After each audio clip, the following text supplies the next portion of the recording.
May mga balita nga mga tropa na nitong si Stephen Curry ay nawawalan na ng gana sa front office ng Warriors.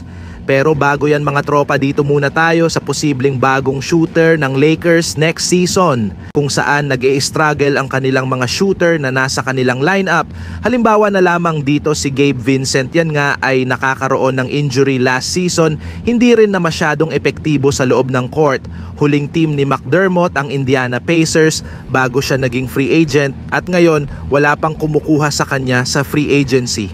Kabilang siya sa mga manlalarong free agent na wala pang team sa NBA. Isang subok na sharpshooter si McDermott. Siya ay mayroong 45.9% na shooting sa field and 40.4% sa 3-point line. Siya ay nakapaglaro lamang ng 36 games sa Indiana Pacers at nag-a-average ng 3 points, 1.2 rebounds sa loob ng 8 minutes per game. Tama lang ito sa Lakers dahil hindi naman kinakailangan na magkaroon siya ng malaking minuto sa kanyang pagiging veterano. Malaking bagay na yung kanyang shooting na maibibigay sa Lakers sa mga sitwasyong kinakailangan. Nag-i-struggle nung nakaraang season ng Lakers sa kanilang shooting as well as sa kanilang depensa. Itong si McDermott ay magandang addition sa kanila kapag nagkataon. Pwede namang mag-wave ang Lakers ng isang players para makapasok itong si Doug McDermott.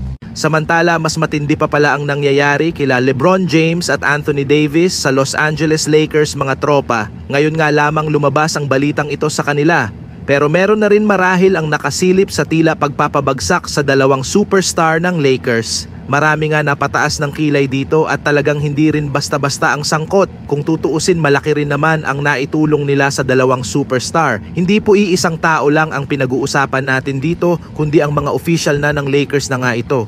Kahit maging si LeBron James ay may pagkakataon na nakikita natin na tila sawa na rin sa incompetency nila dahil ang kupunan nila mismo ni na Davis at LeBron ang tila gumagawa ng ganito sa kanila. Parang ayaw nga po silang magtagumpay ng husto sa NBA. Hindi na nga po makapagtimpi pa dyan si ESPN Team Bontemps na sisihin ng Lakers sa pag-mishandle sa era nila LeBron at Anthony Davis. Mas sukdulan na nga po ang pagka-frustrate ni Bontemps sa Lakers dahil sinayang nga po nila ang opportunity sana para ma-maximize ang talento ng dalawang ito. Grabe nga daw ang pinaggagawa ng Lakers lalo na si Rob Pelinka dahil hindi lang nga isang beses nangyari ito kung hindi maraming taon na.